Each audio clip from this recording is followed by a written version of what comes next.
What's up, everybody? Welcome back to another episode of Rams Brothers. I'm your host, Dean, and I'm joined, as always, by my brother and the other great host of this show, Nick. And Nick, we got the Commanders coming up. We're back at home hunting for another 3-game win streak. But first and most importantly, how are you, my good brother? I'm good.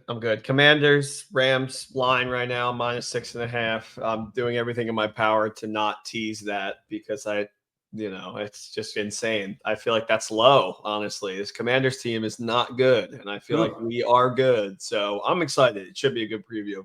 It's going to be a great game. It's week 15. The Rams are 6-7 versus the 4-9 Commanders. The Commanders are coming off of their bye. It's back-to-back weeks where the Rams have to face a team coming off of their bye, which is rather annoying. 90% of the bets have been placed on the Rams so far. So totally reversed from last week when 91% of the bets were placed on the Ravens. The Rams are a 6.5-point favorite to win at home, and the over-under total is at 49. The Rams have gone over in each of their last 3 games. So, Nick, it seems like an opportunity for this Rams team to continue showing to the world that they are a legitimate team that is playoff caliber and can show that they could win 3 more games in a row and potentially get back in a wild card spot. Yeah, you lose this one, and really the playoff hopes start to disappear. Also, I mean, Commanders coming off a bye, which means take a drink, because how many freaking times has that happened this year? It's the 4th time. Yeah, I know. In back-to-back weeks, it's extremely frustrating. But I mean, they haven't played since December 3rd. It's a team that has lost 4 straight. They were 500 and lost 4 in a row, or they were 4-5 and then lost 4 in a row. So we're at the point where this Rams team feels like they can go out and beat anybody, right? The Ravens, the 49ers, the Eagles, the Cowboys, any of the toughest opponents. We feel like we could be competitive and play 4 quarters competitively and potentially win the game. So I feel like you're going up against a quarterback like Sam Howell. He's 5th in passing yards. So 3,466 passing yards. They're calling him the white Jameis Winston on Twitter. Total touchdowns, he has 23, which is 12th most. Total QBR, he's at 47.9, which is 22nd. And turnovers, he has 16, which is 3rd most. So this Sam Howell thing, I think the jury's still out. Can he make all of the throws? Even the off-schedule ones and extend plays, yes. I think a lot of people noticed that. I noticed that immediately with him last year. But does it seem like he falls victim to going through the motions, making careless mistakes, and having one of the worst offensive lines in football, quite frankly? Yes, like that is also the case. So it's an offensive line, unfortunately, that has given up 58 sacks, fortunate to the Rams, 2nd most to the New York Giants. Sam Howell is the most sacked quarterback in the entire league. Bryce Young is the next closest at 48 sacks total. So, Nick, what do you have to say about the Commanders in totality? Like it's an offense that seems like they could put up points, but in terms of protecting their quarterback and being consistent week to week, it almost doesn't exist.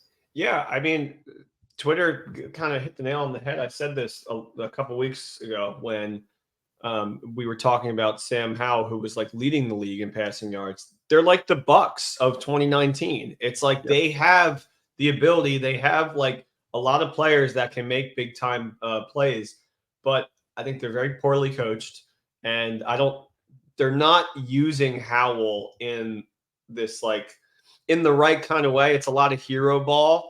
I thought Eric Bieniemy was going to do a better job of kind of getting him to where he needed to be, and they've definitely fallen flat. They lost to the Giants twice in a season where they had to at least split that. And now, they're coming into SoFi off a bye, and it's almost like, well, what are they playing for? But those teams are always so scary in December. Like, just look at the Titans on Monday night. They were plus 650 money line underdogs away in Miami, and they come out and they win for no reason, just to feel good and get their young quarterback, getting a win against a good team to like boost his confidence for next year. So they're obviously going to be playing for something, just even if it's pure pride. So it's not. Are you talking about the Miami game, the Commanders in Miami game, the one where Miami put up like 45 points? No. You're talking about Titans, Miami. Oh, okay. I got you. I thought you said Miami. My bad. No, but yeah, I like these. This is the time of year when these teams that are bad all of a sudden just they're like, oh well, I guess we got nothing to play for. Might as well go out there and like give it our all. And it's like it honestly feels like a trap game. You couldn't be more right. Like, as good as you want to feel about this game, it's any given Sunday. Like, their offensive line, for as bad as they've been, Charles Leno Jr. as their left tackle, he's graded 26 out of 84 qualifying tackles. And Andrew Wiley, everybody knows him for the wrong reasons from the 2020 Super Bowl, where Patrick Mahomes was under duress the entire game. They're both under contract for next year, but the pressure seems to come from everywhere against this unit. And it's inside guys, specifically left guard Chris Paul, and then their center Tyler Larson, who are just going to be on skates against Aaron Donald. And what's really interesting about this offense is like a three-headed monster of Terry McLaurin and Samuel and Dotson. You're thinking to yourself, oh, these guys have to put up crazy stats. Sam Howell's throwing the ball all over the place. It's actually Cooper Kupp and Puka Nacua as a two-headed monster have 1,660 yards and 7 touchdowns compared to Terry McLaurin, Samuel, and Dotson, 1,660 yards and 6 touchdowns. So our two-headed monster as a receiving core is stronger than their three-headed attack. And I just wanted to call that out because it's pretty odd that the receiving yards are absolutely identical between 2 and 3 players, and that we have one more touchdown between Cooper Kupp and Puka Nacua. It's pretty unbelievable when you think about a team that's trying to build weapons. We have Cooper Kupp, who's been a weapon, a Triple Crown winner, a Super Bowl MVP. You had a 5th-round pick in Puka Nacua, and they're as productive as 3 players that are pretty high on the salary cap. So it's just really impressive. And what Puka Nacua is doing right now, when Puka Nacua versus Bill Groman, the head-to-head matchup, heavyweight matchup, Puka Nacua has 1,113 yards with 4 games left to play. He needs to average roughly 90 yards per game to break the all-time record held by Bill Groman in 1960, the Houston Oilers. Nick, do you know how hard it was to find this picture? He holds the rookie record with 1,473 total yards as a rookie receiver, but Puka Nacua is tracking to follow that right up. And in terms of targets and leaders for the Commanders, it's Terry McLaurin. You're going to see tons of targets to Terry McLaurin, Scary Terry. And then you'll see Dotson, Samuel, then Logan Thomas, and Antonio Gibson. So as an offense, they're not that much of a threat, but I think on paper, you're thinking to yourself, okay, they have some skill players. It's not going to be an embarrassment of an offensive unit. They can score. Yeah, they can score. The over-under at this game sits at 49. So they think it's going to be a high-scoring game. They have the ability to score fast and score early. So when you're worrying about this game, you don't want to get behind quick and then lose focus on your run game and then try to throw the ball a lot, because they're not like a high turnover defense, which we'll get into. But it's an offense that can and has put up points, and from week to week, it feels like you're getting a different team every single week, because sometimes they look like they're up there battling with the Eagles and like almost winning both of those games against the Eagles, and then the following week they're like barely scraping by and beating the Patriots. It's odd. And then you're looking at the Patriots, the Seahawks, the Giants, the Cowboys, the Dolphins. Like, those were all very, very shaky games, and those were the most recent weeks. And then you look at the backfield, like Brian Robinson and Antonio Gibson in the backfield. Like, I watch Brian Robinson and I'm thinking to myself, he would be the perfect complement to Kyren Williams. They would be such a ridiculously fun tandem to watch. Kyren makes people miss. Brian Robinson gets physical, and they would just wear down defenses. But Gibson used to be their primary pass catcher out of the backfield. But Brian Robinson has more receiving yards on the season and only a few less targets. So it's Brian Robinson, truly their primary back right now. And Sam Howell actually has more rushing yards and more rushing touchdowns with 5 than Antonio Gibson has on the season with 0. So as much as, you're thinking to yourself, oh, Antonio Gibson, he's a premier player on this offense. Not anymore. It's Brian Robinson. So just something else to monitor. And then when we get to the defense, Nick, like, this is really kind of where it gets crazy, because the trade deadline, Halloween occurred, and they were coming off of that. I think it was that overtime game against the Eagles, and the trade deadline happened, and they got rid of Chase Young and Montez Sweat. Like, Chase Young in a 49ers jersey is, it's hard to see. It's hard to look at.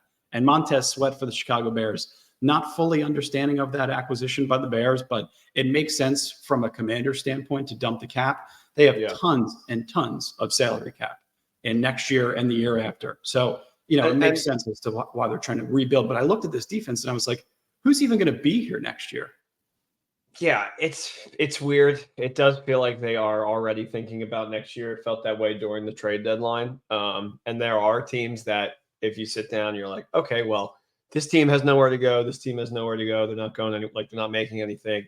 But that's when you got to be wary of these teams, because from like a gambling standpoint, when a team is like scientifically out of playoff contention, they some reason always find a way to like ruin your bets. And when you said 90% of the money was on the Rams, that actually spooked me a little bit, because I mean, last week 90% of the money was on the Ravens and the Rams weren't able to finish the job, but the Rams did cover. So they sure did. They did. They found a way to cover in overtime. And what was that, a 6.5 point spread? I think the week prior. 7. Yeah. So this is what's crazy about this defense. So they've lost 4 straight to the Seahawks, the Giants, the Cowboys, and the Dolphins. And this defense has allowed an average of 38 points per game in 4 losses. Like that, it's really bad. Like the 32nd overall defense in total yards allowed, so 380 per game, and have allowed 45 touchdowns this year. The next closest is the Carolina Panthers. Like it's almost a historically bad defense in terms of what you're seeing with the Commanders. And is this the new face or the new heart of their defense, rather? Jonathan Allen and Kendall Fuller. Like these are 2 of the higher priority players in terms of the cap. Kendall Fuller is a great player. Jonathan Allen's great on the inside. But you're thinking to yourself, like, really, what is there to this defense that is going to limit the Rams' offense based on what we've seen over the last 4 weeks? Yeah, I not a lot, honestly. Like based on the last 4 weeks, if you want to go purely on that, about where this offense is, it would be remarkable if the Rams don't put up at least 27 points. If you're just looking at this defense and our offense, like truly. I totally agree. It should be 27 points. They should win the game 30 to 17. You would think to yourself. And, you look at this defense too, like talked about Jonathan Allen. Daron Payne is another guy. Like their front was legit prior to trading away 2 premier edge rushers. And in terms of cap space, $80 million in cap space in 2024 and $133 million in cap space in 2025. Like and the salary cap is going to seemingly go up next year. So who of this defense is actually going to be on the field any longer? So on the outside, it's going to be Kendall Fuller. We talked about $11 million against the cap next year compared to Jonathan Allen at $21 million. He's far and away the best defensive back on the entire roster. I'd bet that the Rams let Demarcus Robinson or Tutu Atwell, if he's healthy, get some cardio and sprints in and run some clear out burners just to be able to pull his attention away from our primary pass catchers. Other than those 3, like those 3 players that we just named, extremely suspect. And the numbers check out. That's the unfortunate part for them. Jartavius Martin in the slot can't stick Cooper Kupp. And he looks like he's close to 100%, or as close to 100% as he has been all season. Cooper Kupp, Puka Nacua, and Matthew Stafford look like they're close to 100% as they've been all season. Yeah. Cameron Curl is having a decent year on the back end, and Cody Barton as their Mike linebacker, but that's really it. Like the Rams' passing game should absolutely go off in this game. Like, oh, you don't know Casey Toohill, the 7th round pick from Stanford in 2020? No, how about Andre Jones Jr., the 7th round pick from the Louisiana Ragin' Cajuns? How about Bobby Boucher from the SCLSU Mud Dogs? Do you know him? Like that one I recognize. That's how random some of these defensive players are. And it's unfortunate to the fact that you had 2 premier edge rushers and now you're rushing the passer with 2 7th round picks, guys that, nobody really knows. Whatever happened to Ron Rivera, man? He was a defensive minded coach. He had somewhat good defenses back in the day. I don't think he makes it to the end of the season. If this is a bloodbath, I think he's gone, honestly. I mean, it feels like they're kind of in that transition year, right? It's like the Jeff Fisher under new ownership with Joshua Harris and Magic Johnson and a ton of cap space. And they're gonna end up switching it up. Like that's got to be the case. And maybe let Eric Bieniemy take over because he's a guy. That's what I would do. Or I would just bring in I think Bieniemy alone would just bring in like a really good defensive mind on the defensive coordinator section. Eric Bieniemy and Brandon Staley. for the Washington Commanders next year? Sound good? I think Staley's job is somewhat secure for some reason, Yeah. especially now with Herbert out for the season. It's like they're not going to fire him after a non-Herbert loss. Yeah. Yeah. I mean, like when you're thinking to yourself, like you compare side to side, like you complain about Michael Hoyt, but at least we drafted Byron Young in the 3rd round, and we're going to add another edge rusher in free agency next year, and we'll probably draft one. So like it could be a hell of a lot worse based on what some other teams are dealing with. Like the expectation, I think, was that the Rams should be 4-9, but they're the 6-7 team with rookie defensive front players that can make an impact. So it's highly important. It's the 32nd overall ranked defense. Like it's just really, really bad. So 18th against the run. They're a little bit better against the run. They're allowing 113.8 yards per game on the ground. So you still be able to get yours on the ground. And they're the only defense that's currently allowing more than 30 points per game. Nick, crazy stat incoming. So you see Danny DeVito on your screen. So in the last 5 games, in their Commanders' last 5 games, they have 10 sacks. They have 35 sacks on the entire year. 9 of them came against Danny DeVito, and the other one was against Geno Smith. No sacks against Mac Jones, Dak Prescott, and Tua Tagovailoa. Expect a clean jersey for Matthew Stafford, even if Rob Havenstein is banged up with a hip injury and Joe Noteboom is on the field. Don't expect him to be touched. I imagine this is the game Matthew Stafford's like, oh, I got 19 touchdowns, 3 interceptions this year. I'm probably not going to be, invited to this Pro Bowl or whatever, but I'm going to freaking put on a show. It's at home. There's no reason, their run game, their defense against the run game is better than their pass defense. Yep. There's no reason he's not just going to be lofting that ball all day, in my opinion. I think this is like the Matthew Stafford game of the season. If we haven't I took a perfect segue to Dean's Keys. All right. We got some keys to victory coming up, and I'm pretty excited about these. So the very first key, and I'm going to show them on the screen just so that we can follow along. Maintain your 2023 offensive identity. No matter what happens, a true marriage and a happy marriage of the run and pass and executing on explosives when the opportunities present themselves later on in the game. You don't have to get too pass happy early. Like the numbers suggest that you should be pass happy early, but you don't have to be. And you could run the ball in the red zone. You don't have to throw the ball 4 times as soon as you get into the red zone. The Commanders are allowing the most passing yards allowed per game, 266 yards and 30 touchdowns, which is most in the league. And Matthew Stafford happens to be averaging 267 yards per game in his last 3 games versus Arizona, Cleveland, and Baltimore. But their pass game is dependent on getting those run looks, the pre-snap short motions, and play action. Like you have to be able to keep that all married together, and also take the over on Matthew Stafford's passing prop, whatever the hell it happens to be. Cooper Kupp and Puka Nacua could easily get 100+ yards in this game. Matthew Stafford and Puka Nacua and Cooper Kupp, I mentioned, all look as healthy as they've ever looked. Like this could be the game, the first time where you see Matthew Stafford throw to 100+ yards to Cooper Kupp and Puka Nacua.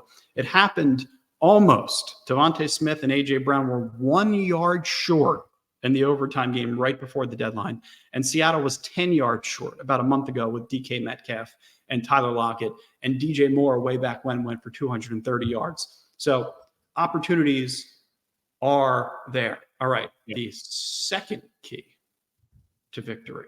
I would even argue that not only are the opportunities there, but they will be there for the entire game. And I know you're talking about the run game, use it obviously, but I think they're going to be throwing this ball a lot. I just mean that they're not going to be in empty, straight drop back with no protection the way that they were in 2021. Like their pass game is built around keeping it all married together and keeping some of those same looks pre-snap to keep the defense confused.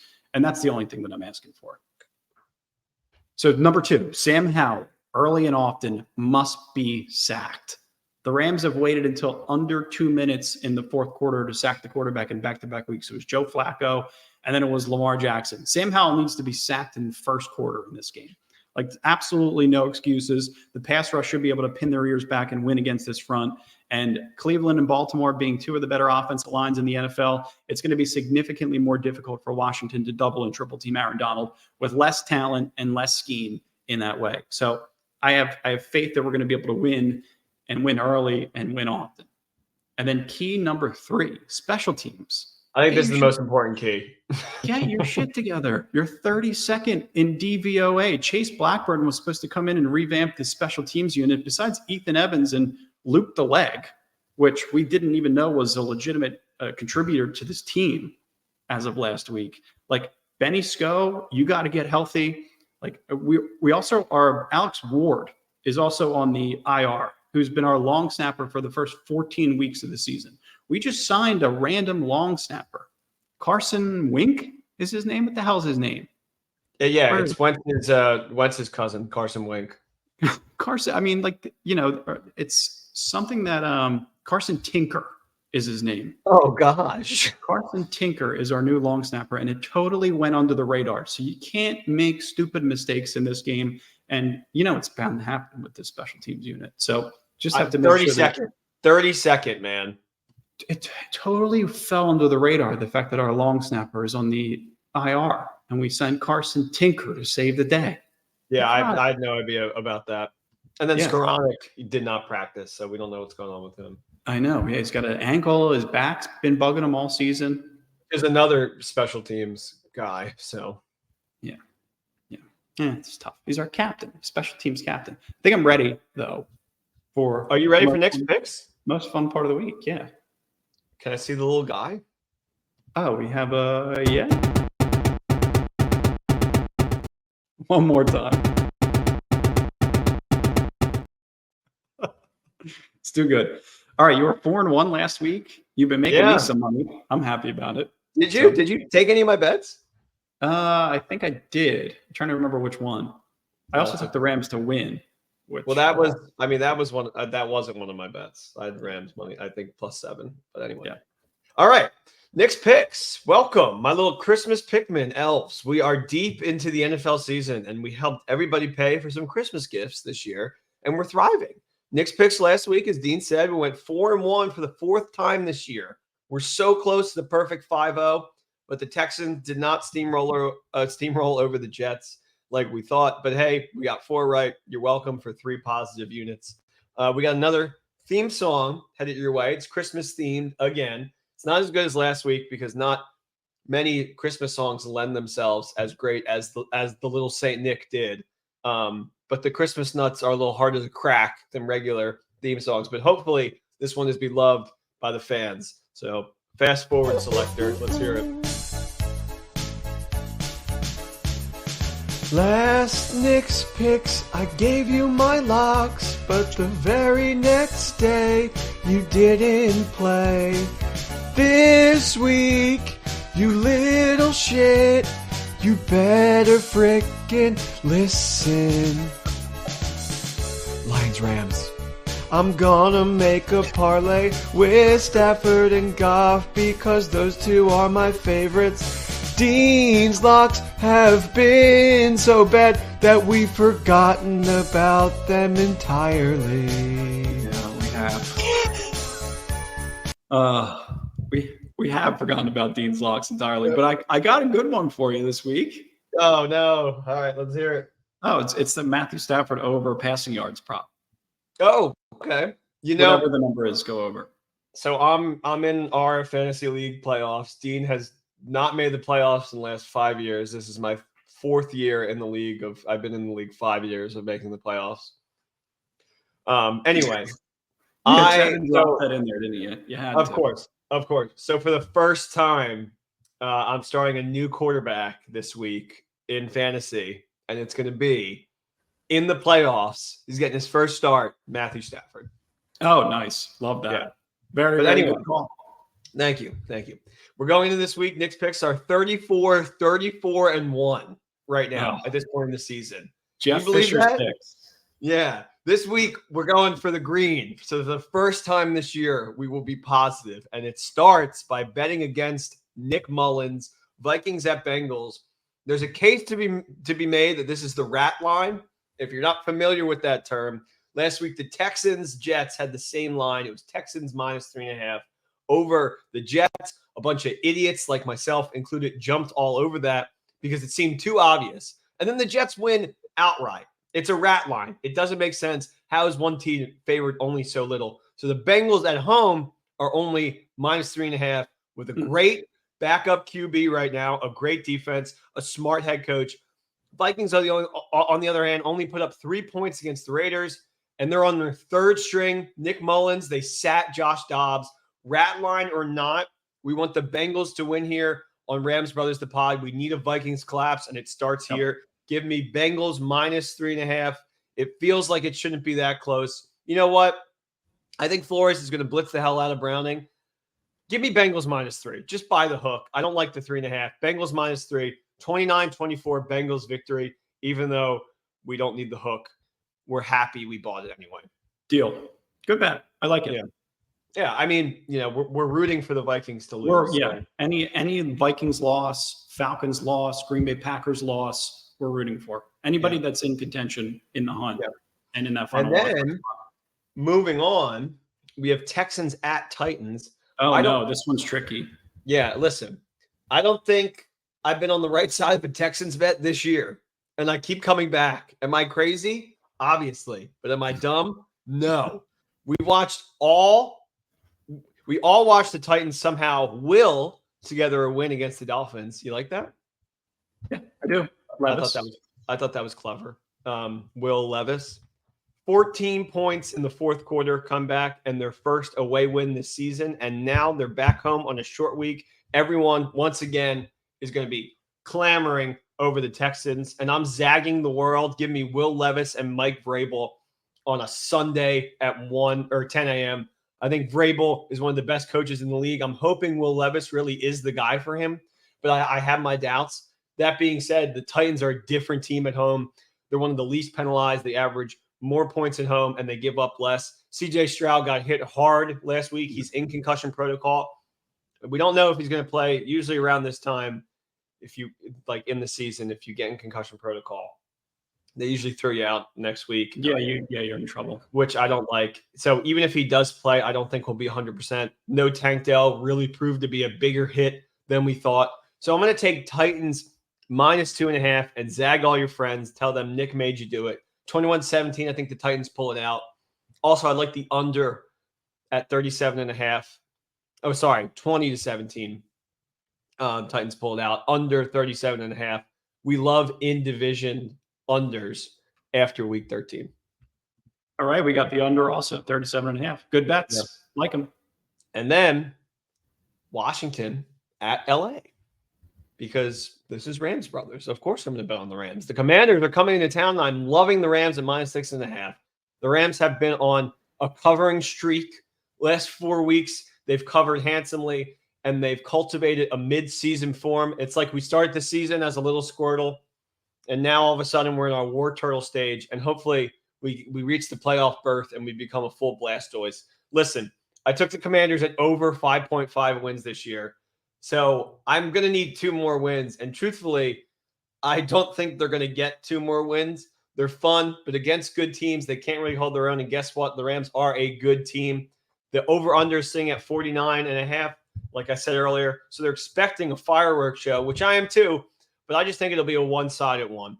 Kind of want to throw a little on Stafford over 1.5 touchdowns. But let's just take Rams -6.5. Smile all the way to the bank. 35-14. I think the Rams win easily. Absolutely love it. And I like the little Matthew Stafford prop. All right, let's run it back. So we got Bengals -3, Titans -2.5, under 37 in Titans-Texans, Rams -6.5. Maybe sprinkle a little on Matthew Stafford over 1.5 touchdowns if you want. Not an official pick. And then my quick sprinkle a little on Matthew Stafford over on passing yards. Yeah. A little Dean's Locks and Nick's pick combo. And then my quick pick is going to be an over, rare occurrence, but just hear me out. I like over 42 in Packers-Bucks. Whoever wins this game, I mean, I think we're going to be rooting for the Bucks, but just because I want to see a Packers decline, but it's good for us either way that one of these teams is getting a loss because both of them can sneak into the playoffs in the wild card slot. But I think it's going to sneakily kind of be the game of the week. It's going to be my most watched game at 10 a.m. So just take the over. I think it'll be a little bit of a of a fun fireworks show, and we'll see. I think Baker's playing really good right now. Drew Love's playing really good right now, so it should be fun. Hey, if you guys are enjoying this content, if you guys are enjoying Nick's picks, everything in between, the previews, the recaps, make sure that you guys are.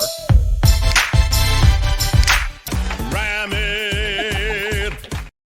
We appreciate you guys. Go Rams. Go make some money this weekend. Let's go win 3 straight. Let's get into the freaking playoffs and go scare somebody. Hell yeah, brother. Thanks for listening, everybody. Cheers. Go Rams. Peace.